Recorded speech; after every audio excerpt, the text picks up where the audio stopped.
Happy birthday. चलो एक selfie लेते प्लीज बुआ। यस। स्माइल तो करो आप ना हमेशा ऐसे सैड सैड रहते हो। मामा चलो एक्सक्यूज मी एक मिनट। हेलो हम दोनों I just love this family get together. बस निखिल की कमी है। अगले साल दादा पढ़ाई पूरी करके सिंगापुर से आ जाएंगे, उसके बाद हमारे सारे गेट टुगेदर परफेक्ट होंगे। सो चेहरा पात्या। ओके बेटा। अभी हम जल्दी से अच्छा खाना ऑर्डर करते हैं। अरे नहीं बेटा, मैं आता निकते। अरे दीदी खाना तो खा के जाइए, बस अभी ऑर्डर हो ही रहा है ना। नहीं मुझे निकलना है, मैं निकलती हूँ। बाय। ठीक है बाय। चलो लेट्स टेक अ सेल्फी। कम।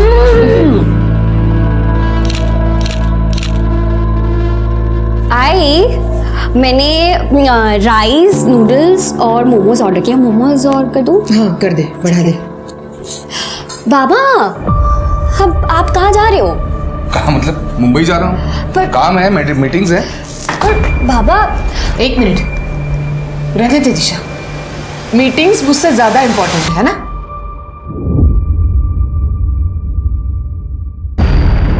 देखो ये इमोशनल ड्रामा करने की जरूरत नहीं है, काम है इसलिए जा रहा हूँ। Emotional drama? मैं कर रही हूँ इमोशनल ड्रामा या आप कर रहे हैं इमोशनल ड्रामा? देखो तुम बाबा प्लीज ताई का मूड मत खराब करो ना प्लीज। मूड खराब ना हो इसलिए जा रहा हूँ मुंबई। अच्छा, हर हफ्ते हम लोगों को यहाँ पे अकेला छोड़ के मुंबई जाते ही हो ना। अगर एक हफ्ता नहीं जाएंगे तो क्या फर्क पड़ जाएगा? फर्क पड़ेगा, मेरा काम रुक जाएगा, पैसा नहीं मिलेगा। समझ में नहीं आती बात? ये जो केक काटा ना, ये जो खाना ऑर्डर किया जा रहा है वो मेरे पैसे से किया जा रहा है। मैं दिन रात मेहनत कर रहा हूं ताकि आप लोगों को अच्छी जिंदगी दे पाऊं। समझ नहीं रहे? देखो पहले ड्रामा कौन कर रहा है। बाबा बाबा बाबा बाबा प्लीज रुक जाइए ना, क्या कर रहे हैं आप? तुम मुझे मत सिखाओ क्या करना है क्या नहीं करना है। नहीं रुक जा, जाने दे।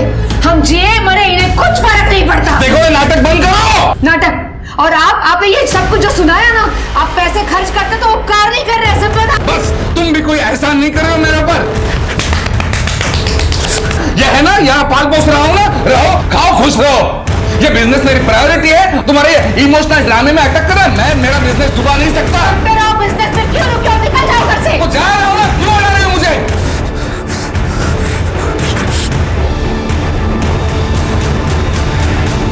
दादा बाबा आपको नहीं कह रहे थे। मुझे पता है, लेकिन जब भी इनका झगड़ा होता है मुझे कुछ समझ में नहीं आता। दिमाग में अजीब अजीब आवाजें घूमती हैं।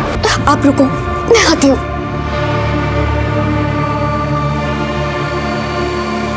ये चॉकलेट खाओ, आपका दर्द कम हो जाएगा। ये लो खाओ, सब ठीक हो जाएगा। आई की कोई गलती नहीं है। अगर आई चाहती कि बाबा उनके साथ थोड़ा टाइम स्पेंड करे तो बाबा मीटिंग कैंसिल कर सकते हैं। फिर ये झगड़ा क्यों? हाँ मुझे पता है, आई की कोई गलती नहीं है। आप बस शांत रहा करो।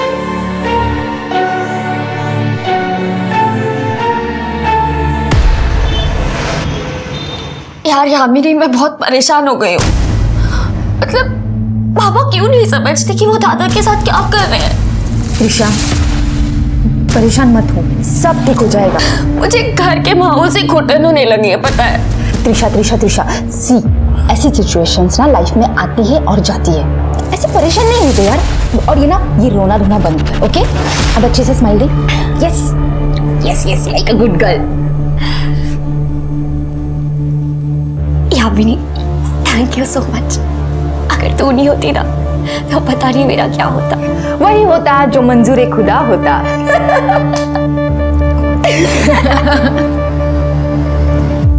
गहरी सांस लें और अपना ध्यान सांस पे केंद्रित करें और इसी के साथ अपने कॉन्शियसनेस यानी अपने अंतर मन में झांकिए। नमस्कार, मैं सर्वेश। मैं एक योगा एक्सपर्ट और स्पिरिचुअल हीलर हूं। आपको अगर मेरी ऑनलाइन क्लासेस ज्वाइन करनी है तो नीचे दिए हुए नंबर पे कॉल कीजिए। धन्यवाद।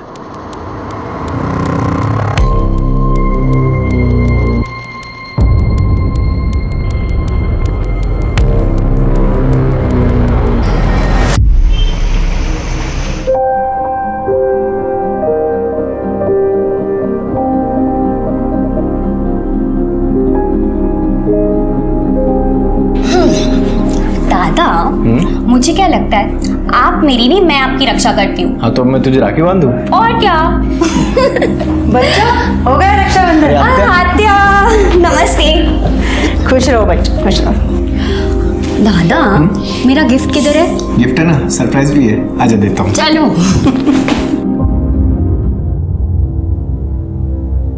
भाऊ कुठे है?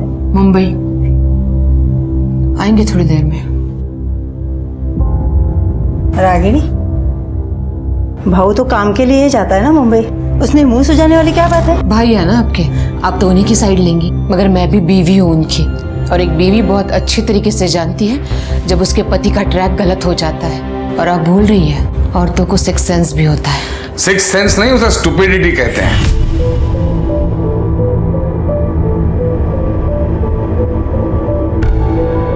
अच्छा, ये बात भी तो ठीक है ना, जहाँ आग होती है वही धुआं निकलता है। और उसी धुएं ने तुम्हें अंधा कर दिया है। अच्छा, मुझे अंधा कर दिया है। बस भी करो अब तुम दोनों। बस करो क्या, तुम्हें पता नहीं है? अजीबो गरीब औरत है ये, अजीबो गरीब, उल्टी सुल्टी हरकतें करती रहती है, पता है? ओम रीम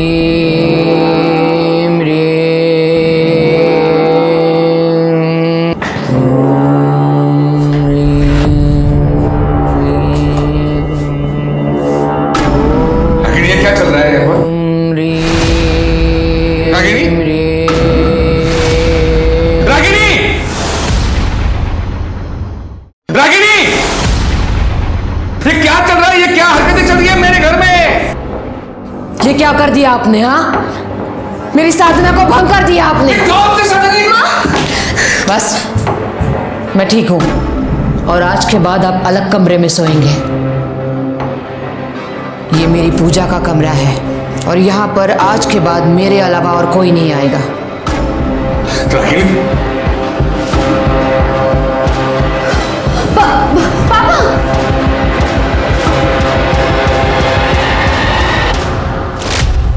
रागिनी, क्या है ये? क्या चल रहा है ये सब घर में? इससे क्या पूछ रही हो? ये क्या बताएगी? इनसे पूछो, बच्चों से पूछो, फिर पता चलेगा सच। हाँ, कम कपड़ों में मैं अपने ही घर में बैठी थी, तुम्हारी तरह नहीं हूं। जहां लड़की देखी नहीं वहां कपड़े उतारना शुरू। और एक शब्द नहीं। बहुत हो गया, मैं तुम्हें डिवोर्स दे रहा हूं। अच्छा, और कर भी क्या सकते हो तुम? हाँ? कोई और रेडी होगी ना मेरी जगह लेने के लिए? कौन चलाएगी? दूसरों को ज्ञान सिखाती है। दादा आप चलो, अब चलो। ऐसी क्या इसकी? मारो, कितना मार सकते हो ना, मारो मुझे, मारो। मगर मैं अब चुप नहीं रहूंगी। प्रूफ है मेरे पास, जो प्रूफ मैं तुम्हारी बहन को और बच्चों को दिखाऊंगी। फिर ये मुंह है ना, छुपाते फिरना तुम। आज के जमाने में धोखा, विश्वासघात और मारपीट कई परिवारों की रोज की जिंदगी का हिस्सा बन गया है, जिसका नतीजा ये होता है कि आपसी विश्वास ना होने की वजह से उन घरों में दरिद्रता, दुख और कड़वाहट इस हद तक जगह बना लेती है कि लोग रिश्ते को खत्म करके अलग होना बेहतर समझते हैं। लेकिन जब अनबन के बावजूद एक ही छत के नीचे रहना पड़े तो घर के सदस्य की एक गलती पूरे परिवार को मुश्किल में डाल देती है। जहां रागिनी को टोने टोटके में राहत मिलती थी, वहीं राजवीर घर में फैली निगेटिविटी से खुद को बचाने के लिए अपने आप को तकलीफ देता था। त्रिशा ने आज तक राजवीर का बचाव किया, लेकिन अगर किसी दिन त्रिशा से भी चूक हो गई तब क्या इस परिवार को कोई बचा पाएगा? सर राजवीर, मेरा बेटा सैटरडे से मिसिंग है सर। क्या उम्र है उसकी? उसकी 21 साल। तो आपने 2 दिन वेट क्यों किया? सर मुझे भी वाकई पता नहीं था। मतलब मैं मंडे टू फ्राइडे कोल्हापुर में रहता हूँ और वीकेंड में मुंबई में। एक्चुअली यहाँ मेरी गारमेंट मैन्युफैक्चरिंग की फैक्ट्री है और मेरे सारे होलसेलर्स मुंबई में हैं। तो वीकडेज में यहाँ काम करके मैं वीकेंड में मुंबई जाता हूँ मीटिंग्स के लिए। तो वैसे मैं फ्राइडे शाम को गया था सर मुंबई, और आज मैंने आकर देखा तो राजवीर है नहीं। आपके घर में कौन कौन होता है? मेरी वाइफ और मेरी बेटी। लेकिन मेरी बेटी भी वीकेंड पर यहाँ नहीं थी, वो अपनी बुआ के घर गई थी फ्राइडे शाम को ही। वो भी आज सुबह वापस आई है। मतलब आपकी पत्नी घर में अकेली थी? जी सर। तो उन्होंने 2 दिन तक नोटिस नहीं किया कि राजवीर घर में नहीं था? मतलब सर मेरा बेटा राजवीर थोड़ा सा थोड़ा सा अजीब है। अजीब मतलब? अजीब मतलब उसको थोड़ा मेंटली अनस्टेबल है, थोड़ा सा मतलब कई बार कई दिनों तक खुद को अपने कमरे में बंद कर लेता है, अकेला रहता है। तो उस दिन भी वाइफ को लगा कि वो कहीं बाहर गया होगा, कमरे में बैठा होगा, उसने ध्यान नहीं दिया। और कल सैटरडे को भी उसे शाम को लगा कि रात तक वापस आ जाएगा, उसने ध्यान नहीं दिया सर। और आज जब सुबह मैं मुंबई से वापस आया तब देखा कि तब तक भी राजवीर घर नहीं आया था सर। यंग लड़का है, हो सकता है अपने दोस्तों के साथ गया होगा। आपने चेक किया? मैंने कहा ना सर, मेरा राजवीर थोड़ा सा अलग है। वो उसका कोई फ्रेंड्स नहीं है, ना वो किसी से ज्यादा बात करता है। उसका फोन भी उसी के कमरे में पड़ा मिला है सर। मुझे बहुत फिक्र हो रही है, प्लीज मेरी मदद कीजिए प्लीज। सबसे पहले हमें राजवीर का कमरा देखना होगा।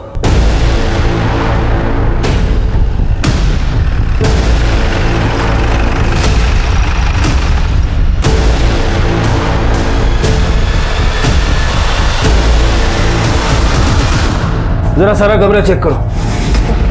लगता है कई महीनों से कमरे की खिड़की तक नहीं खुली। आपके बेटे को भूख प्यास नहीं लगती थी क्या? सर आप उसे जानते नहीं हैं। जब भी उसका मूड खराब होता था उसे आसपास कोई नहीं चलता था, बस सहम के अपने आप को रूम में बंद कर लेता है वो। हाँ सर।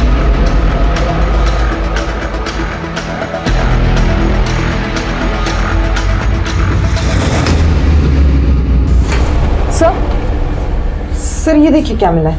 ये लव लेटर्स है और ये शायद खून से लिखे हुआ है।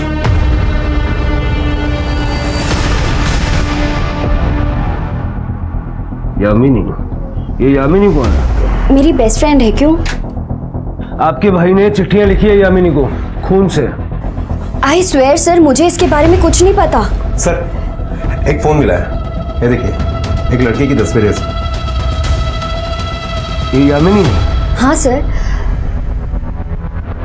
सर इसी लड़की के फोटो से पूरा फोन भरा पड़ा है।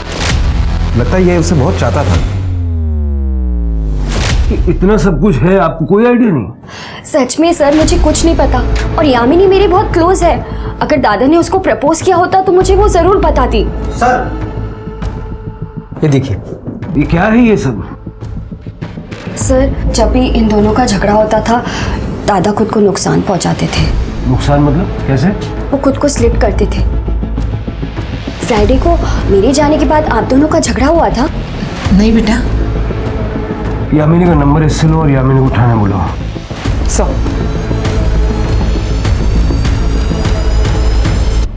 प्यार राजवीर से? नहीं सर। ये चिट्ठियां हमें राजवीर के रूम से मिली हैं और उसने अपने खून से लिखी हैं। सर कसम से मुझे इसके बारे में कुछ पता नहीं। सर त्रिशा मेरी बेस्ट फ्रेंड है, इसलिए अक्सर राजवीर से मिलना होता था। पर ये इसके बारे में मुझे कुछ नहीं पता। सर वैसे भी राजवीर बहुत शर्मीला लड़का था। गुस्से में तुम बड़े डैशिंग लगते हो। तुम भी क्या? वो क्या क्या? और वैसे भी कभी कभार ही उससे बात होती थी बस।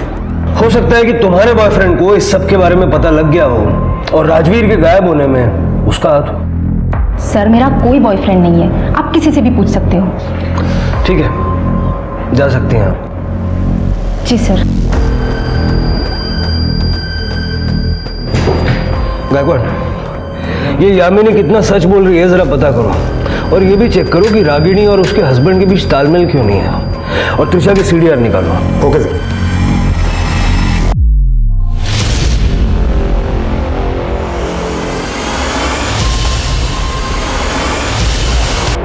जी सर, मैं जैसी जानकारी मिलती है आपको अपडेट करता हूँ सर। जय हिंद।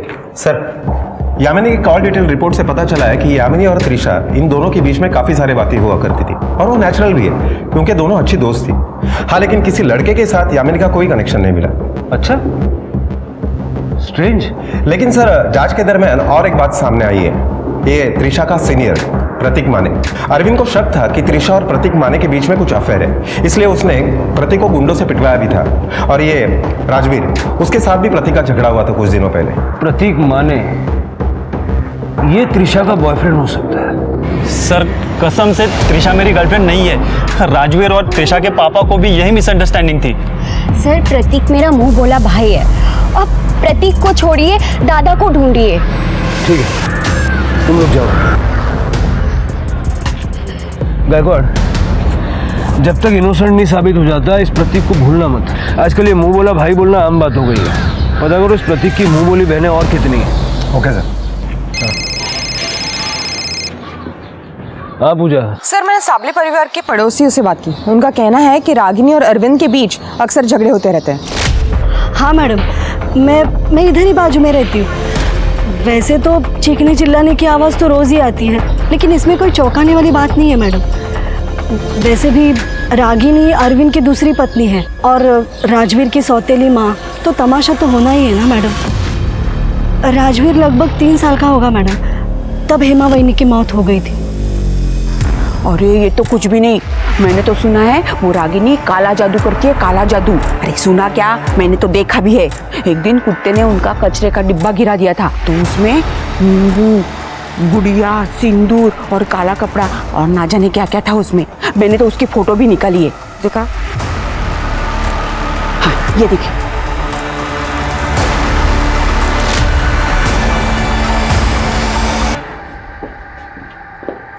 ये सब क्या है जरा समझाएंगे? ये सारा मटेरियल आपके घर के पीछे से निकला है। जी ये सच है कि मैं काला जादू सीख रही हूँ। कहाँ, किससे? Online classes. सर्वेश। ये काला जादू क्यों सीख रही हैं आप, कोई खास वजह? घर की सुख शांति के लिए। घर की सुख शांति तो आपको मिल गई होगी ना, आपके हस्बैंड को दूसरे कमरे में शिफ्ट करके। आपके घर की तलाशी लेनी है हमें। गायकवाड़ जरा बगा ना सगड़े कड़े।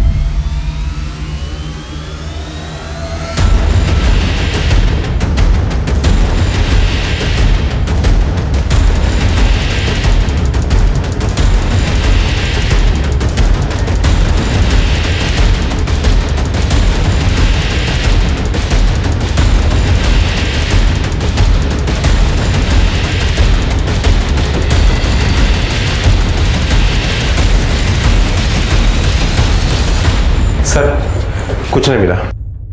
सर कुछ भी नहीं है। टेरेस।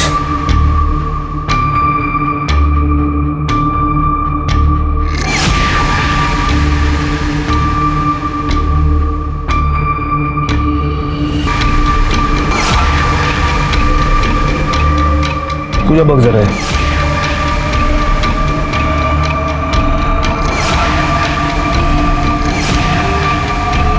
मत देखो, मत देखो, मत देखो।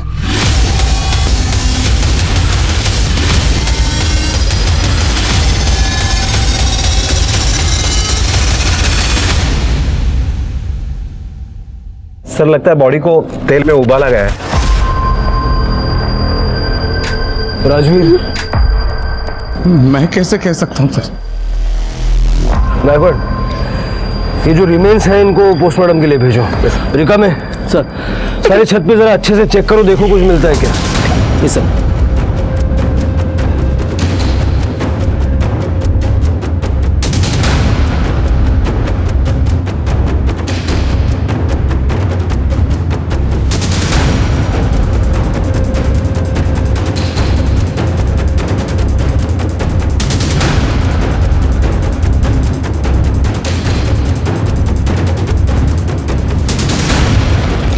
सर ये देखिए, ये आपका लगता है?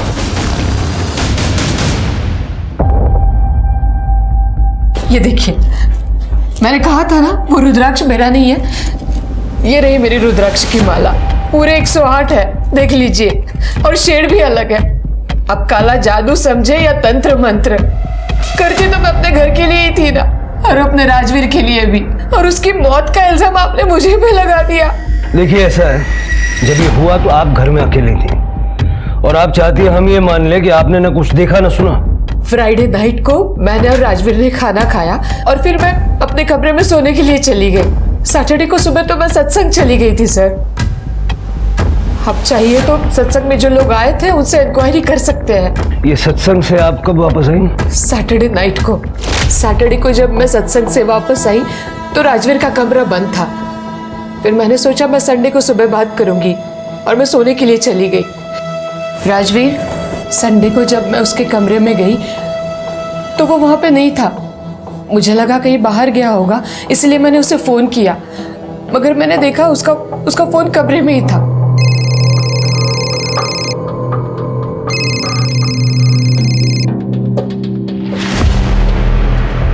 संडे को शाम को फिर मैंने त्रिशा को फोन किया तो उसने भी मुझसे कहा कि आई टेंशन मत लो, राजवीर रात तक आ जाएगा। फिर मैं सोने के लिए चली गई ये सोचकर कि उसे लेट हो जाएगा। फिर मंडे को सुबह जब मैं उठी और मैंने देखा तब भी राजवीर अपने कमरे में नहीं था और उसी वक्त अरविंद घर पे आ गए। क्या तुमने उसे 2 दिन से नहीं देखा? गॉड, कहां गया होगा? और फिर उसके बाद अरविंद पुलिस स्टेशन चले गए।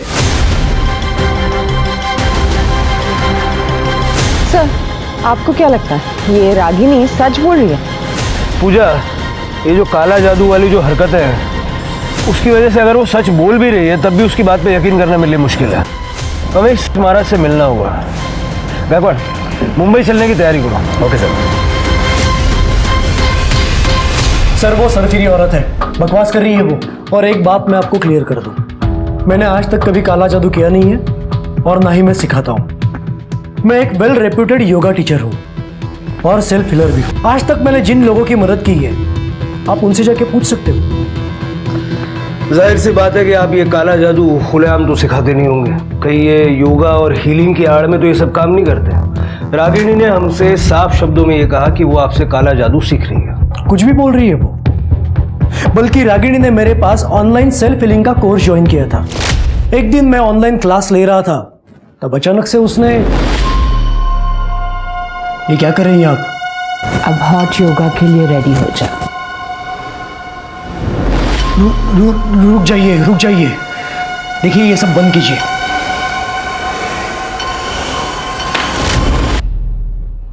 उसके बाद कुछ नहीं सर, क्या होगा? उस दिन से मैंने उससे बात करना बंद किया। सर मुझे वो क्रेजी अनस्टेबल औरत लगी। आई की सेमिन्यूट पूजा की वजह से घर में बहुत स्ट्रेस था, लेकिन इसमें भी बाबा की गलती थी। मतलब?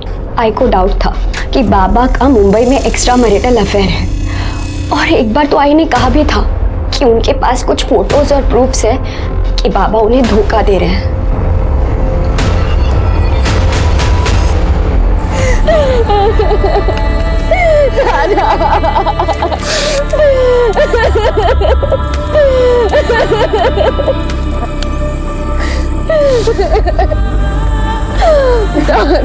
मामा जी, संभालिए अपने आप को।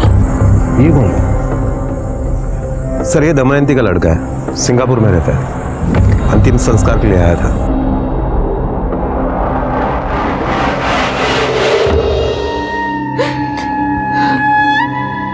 राजवीर के जाने से ऐसा लग रहा है कि दुनिया में कुछ बचा ही नहीं। जो भी कमाया जो सब उसी के लिए तो था। मामा, सांभाळा स्वतःला। देखिए, आपको जब तक मेरी जरूरत है मैं यहाँ रहने के लिए तैयार हूँ, आप ही के पास। थैंक यू, लेकिन बेटा तुम अपनी पढ़ाई बर्बाद मत करना। सिंगापुर में जाओ, अच्छी पढ़ाई करियो, हम संभाल लेंगे।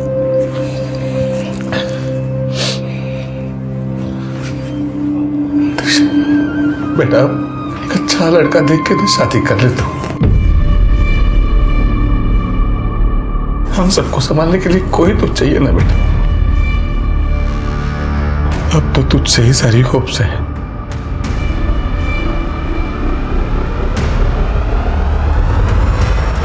आत्या, अगर पापा जैसा चाहते हैं मैं वैसा करूंगी तो मेरी लाइफ तो बर्बाद हो जाएगी ना। उसको क्या जवाब दूंगी? हाँ प्लीज आत्या, आप कुछ करो ना। त्रिशा, मुझे पता है आप कर सकते हो कुछ। प्लीज आत्या, प्लीज प्लीज। देखो त्रिशा, तू जानती है ना अपने पापा को। लगता है मुझे ही कुछ करना पड़ेगा। त्रिशा, जो भी करना है वो बाद में, लेकिन अभी बाहर चलते हैं जल्दी से। सब लोग खाने के लिए इंतजार कर रहे हैं, नहीं तो खामों का शक हो जाएगा। चल जल्दी से। ठीक है, देखते हैं। सर, राजवीर की postmortem report. Sir, postmortem report से पता चलता है कि राजवीर को पतीले में भूनने से पहले उसके बॉडी को कर्पूर और घी से मला गया था और उसके सर को भी बहुत बुरी तरह से कुचला गया था। 21 अगस्त को रात को 8 से 12 बजे के बीच में उसकी मौत हुई है। मतलब सबसे पहले सर को कुचला गया और बाद में उसकी बॉडी को भूना गया। ये काला जादू है? सर, हमने सर्वेश का भी बैकग्राउंड चेक किया, बिल्कुल क्लीन है। काले जादू से उसका कोई कनेक्शन नहीं है। मतलब रागिनी पे हमारा शक सही है। रागिनी ने ये काला जादू कहीं और से सीखा है। सर, रागिनी की कॉल डिटेल्स जब हमने चेक किए तो पता चला कि वो एक प्राइवेट डिटेक्टिव के कांटेक्ट में है जिसका नाम विनय पाठारे है। बुलाओ इस विनय पाठारे को। सर, वो गायब हो गई। त्रिशा मेरी बेटी गायब है सर। मेरी बेटी गायब हो गई। वो मेरे बहन के घर रहने गई थी, वहां से गायब है सर। प्लीज मेरी मदद कीजिए। 2 दिन पहले 30 अगस्त को जब निखिल सिंगापुर के लिए निकल गया तो निखिल के जाने के बाद त्रिशा सब कुछ छोड़ के पुणे जाने की बात कर रही थी। पुणे? क्यों?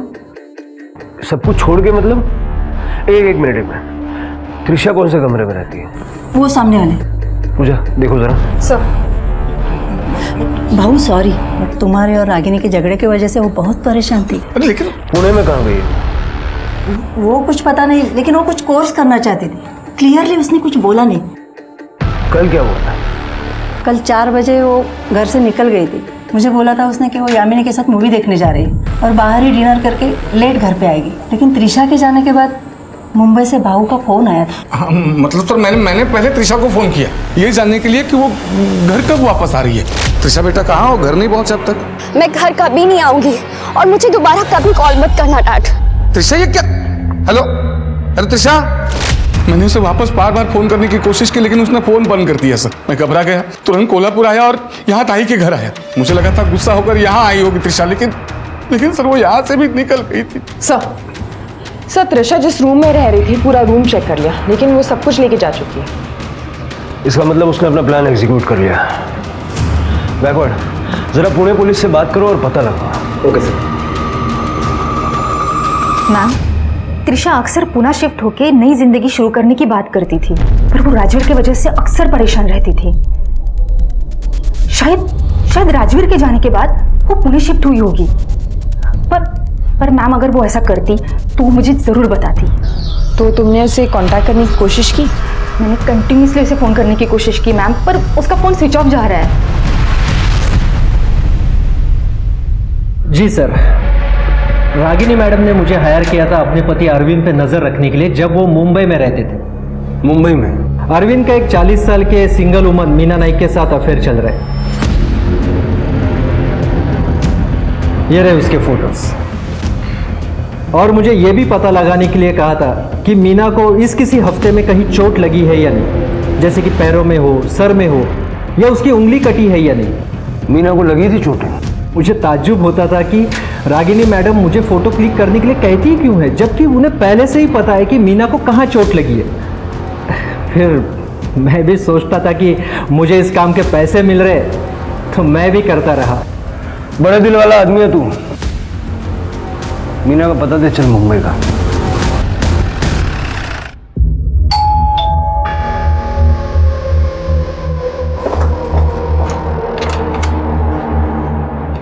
मीना जी।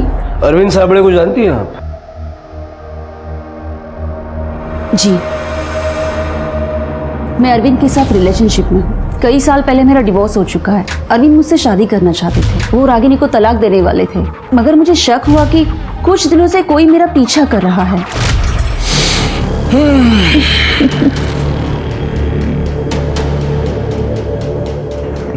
मस्त वाटतं।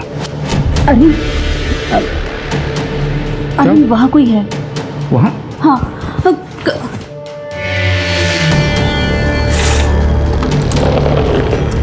कौन है? कौन है?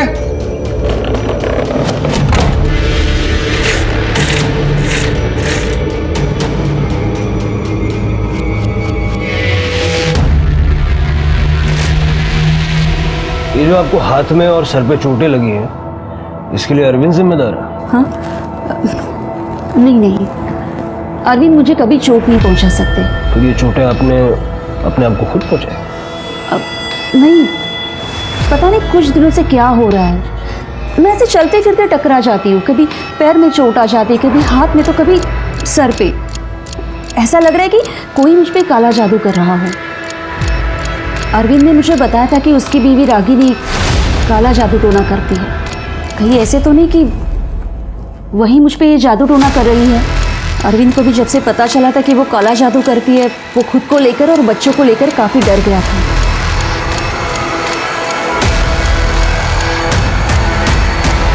सर मेरे गांव में जो ये जादू टोना करते हैं वो सब लोग ये चीजें करते रहते हैं। क्या बात करती हो पूजा, आजकल के ज़माने में कौन इन चीज़ों पे विश्वास करता है? अरे सर सच में जो लोग ये जादू टोना करते हैं ना वो खुद को चोट पहुंचाते हैं ताकि वो जिनको चोट पहुंचाने की कोशिश कर रहे हैं ना उनको भी उसी जगह पे चोट पहुंचे। सीरियसली पूजा, तुम इन सब चीज़ों पे विश्वास रखती हो? सर मैं बस यही कहने की कोशिश कर रही हूँ कि हो सकता है ये मीना सच बोल रही हो। पूजा, इस ज़माने में काला जादू ऐसी कोई चीज़ नहीं होती। एक मिनट। हेलो, ठीक है सर, गणेश नगर एरिया में एक फीमेल की डेड बॉडी मिली है।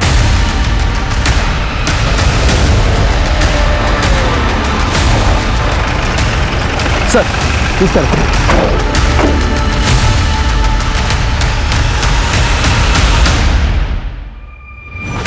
बग सर, बग ना बग।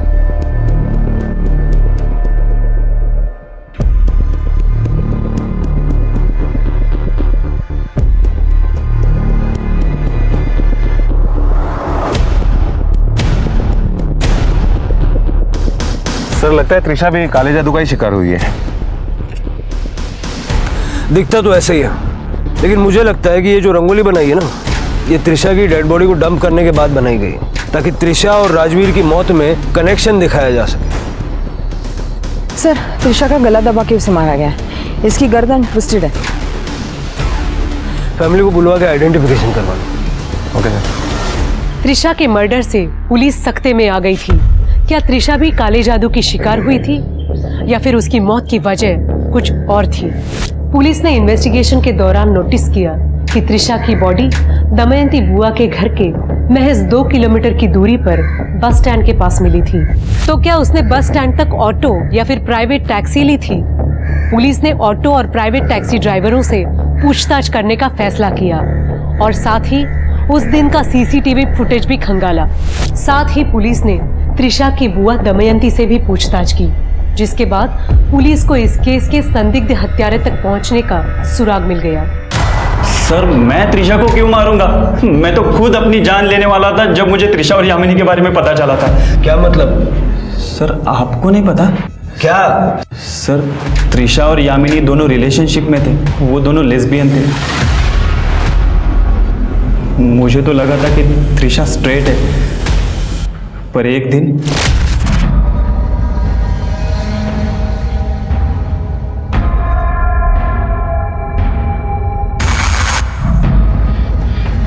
मुझे यकीन ही नहीं हुआ कि त्रिशा लेस्बियन है।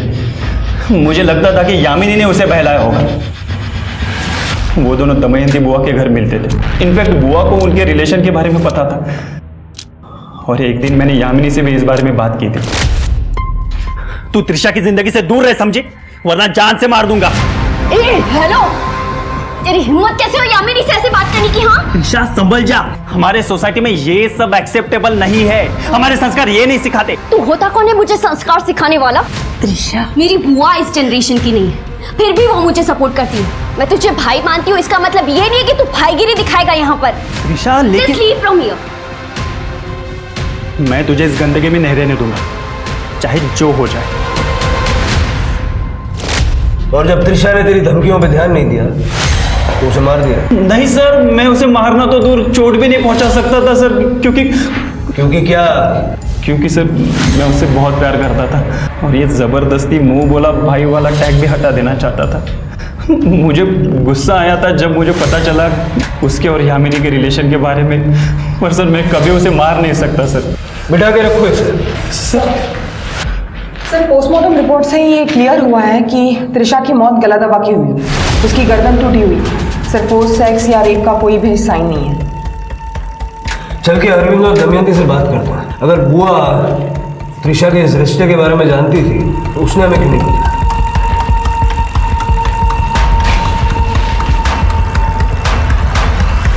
ये आप क्या कह रहे हैं सर? आपकी हिम्मत कैसे हुई मेरी बेटी के बारे में ऐसी बातें करने की? भाऊ, हे खरे, त्रिशा और यामिनी के रिलेशन के बारे में मुझे पता था। वो दोनों पुणे भागना चाहते थे, मैंने उनको सपोर्ट भी किया। यामिनी त्रिशा का इंतजार बस स्टैंड पे कर रही थी, लेकिन जब काफी देर तक त्रिशा आई नहीं तो वो डर गई। ये क्या है? क्या सुन रहा हूं मैं? क्या चल रहा है? इसके बारे में रागिनी को भी पता था। उसने तो एक दिन, देखो रागिनी, माँ होने के नाते त्रिशा का साथ देना चाहिए तुम्हें। बिल्कुल दीदी, मैंने अभी सीखा है, मैं त्रिशा को ठीक कर सकती हूँ। वो बिल्कुल ठीक हो जाएगी। मतलब क्या है तुम्हारा? सर्वेश महाराज ने मुझे रास्ता दिखाया है, बिल्कुल उसी तरह जैसे मैंने अपनी सौतन को सबक सिखाया था। मैं त्रिशा को भी ठीक कर दूंगी। ओम आपने अपनी बेटी पे काला जादू किया, मार डाला उसे? मैं उसे बचाना चाहती थी, मैं उसे मारना नहीं चाहती थी। आप समझ नहीं रहे हैं। समझने की कोशिश कर रहे हैं। जरा हाथ दिखाइए अपना। पूजा, ये क्या है? रिकम है, जरा दाखवा दे वीडियो। हमारी साइबर टीम ने कुछ वीडियोस रिकवर किए हैं जो आपने डिलीट कर दिए थे। ये देखिए, ये क्या है? जहां जहां आपने अपने आप को चोट पहुंचाई वही मीना को चोट लगी। मुझे सर्वेश ने ऐसा करने के लिए कहा था, लेकिन सर्वेश ने तो कहा कि उसने आपसे बातचीत करना बंद कर दिया था उस दिन से जिस दिन आपने ऑन कैमरा उसके साथ बदतमीजी की। क्या? नहीं, ऐसा कुछ भी नहीं हुआ था।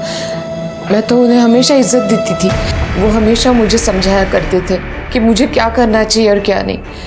उन्होंने कहा था कि मेरे पति मेरे पास वापस आएंगे और हम हंसी खुशी वापस साथ रहेंगे। ये आप और सर्वेश बातचीत कब और कैसे करते थे? मतलब हमें कोई रिकॉर्ड नहीं मिली। Social media through. जब भी उन्हें बात करनी होती थी वो मुझे ऑनलाइन बुलाते थे। मतलब सर्वेश के कहने पे आपने राजवीर को मार दिया? नहीं, मैंने राजवीर को नहीं मारा, मैं सच कह रही हूँ। बल्कि मुझे एक बहुत बड़ी पूजा करनी थी और वो पूजा के लिए जो भी सामग्री है वो इकट्ठा करने के लिए मुझे सर्वेश ने कहा था। उन्होंने कहा था कि मैं जब भी ये पूजा करूँ तो आसपास कोई नहीं होना चाहिए। और एक दिन मुझे उन्होंने सरप्राइज दिया। वो यहाँ घर पे आए थे। सर्वेश यहाँ आया था? कब? फ्राइडे की शाम को, जब अरविंद और त्रिशा चले गए थे। इतनी सारी बातें आपने हमें पहले क्यों नहीं बताई? वो सर्वेश ने कहा था कि ये सब कुछ मुझे सीक्रेट रखना होगा, तभी काला जादू काम करेगा। आपने उसे बुलाया था? नहीं, उन्होंने कहा था कि उनका कोल्हापुर में कुछ काम है, इसलिए वो आ गए। और सर, उस दिन राजवीर और उन्होंने मेरे साथ डिनर भी किया था। यह आपकी पाचन क्रिया में मदद करेगा। मैं भी पी लेता, लेकिन मेरी अब टैक्सी आएगी। आप ही आनंद लीजिए इसका।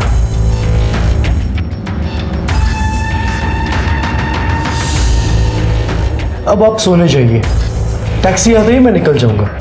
आप जाइए, मैं इनके साथ रहता हूँ। अगली सुबह मैं जब उठी तो महाराज जा चुके थे और राजवीर के कमरे का दरवाज़ा बंद था। मुझे लगा वो सो रहा है, फिर मैं सत्संग चली गई। और बाकी सब कुछ तो मैं आपको पहले ही बता चुकी हूँ। आपकी बातों में कितनी सच्चाई है ये जब तक हम लोग पता लगाते हैं, आप हमारी निगरानी में रहेंगे। पूजा, घेऊन चला सर।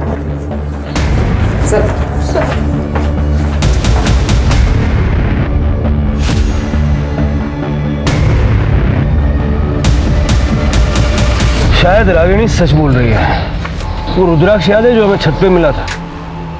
रागिनी ने बताया वो उसका नहीं है, वो सर्वेश का हो सकता है। मुझे याद है जब हम सर्वेश से मिलने गए थे उसके गले में भी रुद्राक्ष की माला थी।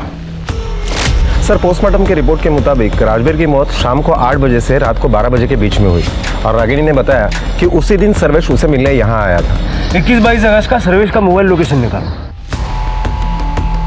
देखिए, मैं आपको पहले ही बता चुका हूँ वो औरत कैसी है। फंसा रही है मुझे वो। उसके एक भी शब्द पे भरोसा नहीं किया जा सकता। भरोसा तो तुम्हारे शब्दों पे भी नहीं किया जा सकता। जिस पे हमें भरोसा है वो है कॉल रिकॉर्ड्स। और तुम्हारे कॉल रिकॉर्ड्स ये कहते हैं कि 21 अगस्त की शाम 8 बजे से 22 अगस्त की सुबह 3 बजे तक तुम रागिनी के घर पे थे और अगले दिन कोल्हापुर से मुंबई तुम्हारा private taxi driver Salim Shaikh तुम्हारी टैक्सी का बिल भी दिखाया उसने। और ये ज़रा माला निकालो। हाँ, माला माला।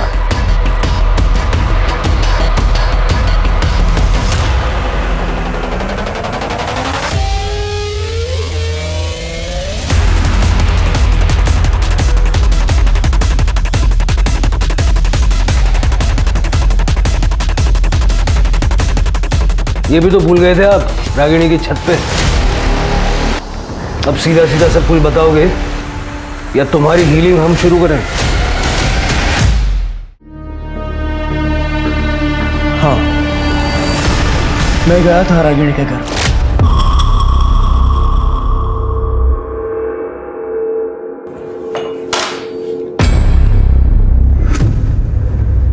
ये लीजिए, यह आपकी पाचन क्रिया में मदद करेगा। मैं भी पी लेता, लेकिन मेरी अब टैक्सी आएगी। आप ही आनंद लीजिए इसका।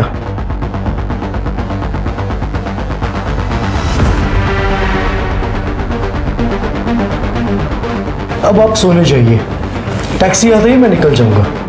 आप जाइए, मैं इनके साथ रहता हूँ। उस रात रागिनी अपने कमरे में चली गई और यहाँ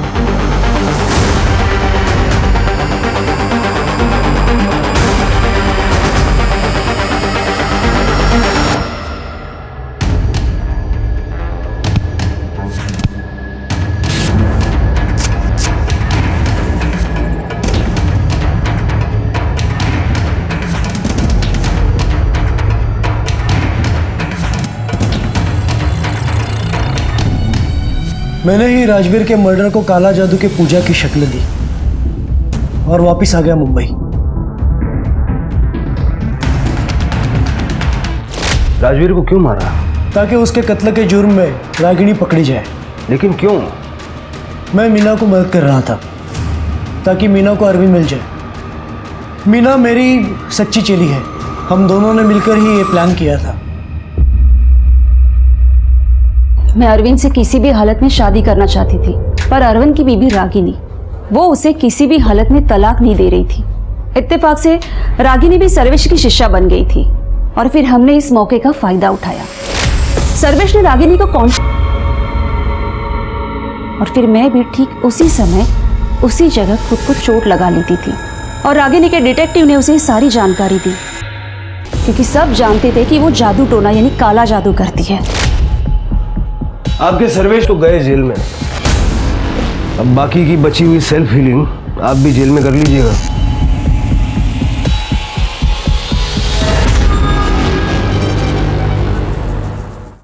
सर, एक ऑटो ड्राइवर मिला है। मर्डर वाले दिन उसने त्रिशा को देखा था। जब मैंने त्रिशा के बारे में उससे पूछा तो उसने कहा कि त्रिशा ने किसी और के साथ उसका ऑटो शेयर किया था।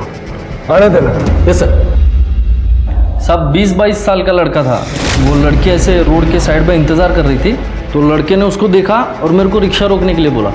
अरे यार, मेरी एक प्रॉब्लम हो गई है, सॉल्व करनी है, हेल्प करेगी क्या? हाँ चलो ना। आजा।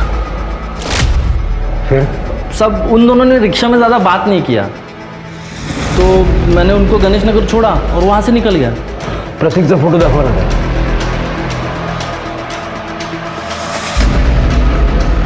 नहीं साहब, ये नहीं था। सब वो लड़का ऐसा चिकना था, उसके यहाँ पे ऐसा निशान था साहब।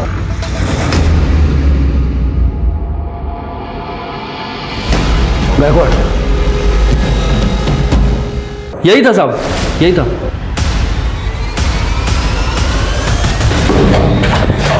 बताइए क्यों मारा त्रिशा को? अरविंद ने निखिल को पैसे भेजने बंद कर दिया था। शायद वो मीना को पैसे दे रहा था। और ये फैक्ट्री तो मेरे पापा ने बनाई थी और उसे अरविंद लाखों कमा रहा था, लेकिन मुझे उससे कुछ नहीं मिल रहा था। और जब अरविंद ने जिक्र किया कि त्रिशा की शादी करके फैक्ट्री की सारी जिम्मेदारी वो उस पर सौंपने वाला था, तब मैंने सोच लिया कि त्रिशा को रास्ते से हटाना ही होगा। अरे लेकिन त्रिशा तो सब कुछ छोड़ छाड़ के पुणे जा रही थी ना। हाँ, लेकिन इस बात की क्या गारंटी कि बाप का प्यार उसे वापस नहीं ले आता। त्रिशा को तो मारना ही था। मैंने निखिल को रोक लिया मेरी मदद करने के लिए। मैंने इसे बता दिया त्रिशा बस स्टैंड के लिए कब निकलने वाली है और ये रिक्शा पकड़ के उसके पास चला गया। मैं घर कभी नहीं आऊंगी और मुझे दोबारा कभी कॉल मत करना डैड। त्रिशा, त्रिशा! दादा आप यहाँ कैसे? अरे यार मेरी एक प्रॉब्लम हो गई है, सॉल्व करनी है, हेल्प करेगी क्या? हाँ चलो ना। दादा मेरी जो प्रॉब्लम है वो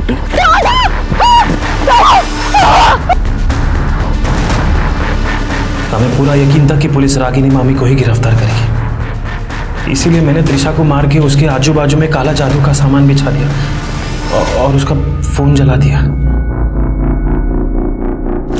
तो तुम्हें लगा कि ऐसा करने से रागिनी रास्ते से हट जाएगी, लेकिन मीना का क्या? अरविंद सब कुछ मीना को दे देता तो? हम लोग ने मीना और अरविंद को मारने के प्लान पे भी काम करना शुरू कर दिया था। अरे वो सब तो हमारा था, मेरा और मेरे बेटे का था, वो हमें मिलना चाहिए था। संपत्ति के मुंह में तुम दोनों माँ बेटे किस हद तक जाने के लिए तैयार हो चुके हो, इस बात का रियलाइजेशन है तुम्हें? अपनी जिंदगी में सब कुछ सही करने की चाहत ने रागिनी को मीना और सर्वेश के हाथों की कठपुतली बना दिया था। मीना एक नए पार्टनर के साथ अपनी जिंदगी फिर से शुरू करना चाहती थी, ये बात तो समझ में आती है, लेकिन राजवीर की लाश पर अपने सपनों का महल खड़ा करना ये भी साबित करता है कि इंसान भले ही दिन ब दिन अमीर होता चला जाए, लेकिन मॉरली और इमोशनली वो बैंकरप्ट और दिवालियाई होता जा रहा है। भावनाओं से भरे हमारे मन का इस तरह निर्मम और बंजर हो जाना सचमुच भयावह है। अब मैं सोनाली कुलकर्णी आपसे विदा लेती हूँ, फिर मिलेंगे क्राइम पेट्रोल सतर्क में एक नए केस के साथ। तब तक अपना और अपने परिवार का ख्याल रखिए, मास्क पहनिए, सैनिटाइजर का इस्तेमाल कीजिए और सोशल डिस्टेंसिंग बनाए रखिए। देखते रहिए क्राइम पेट्रोल सतर्क। जय हिंद।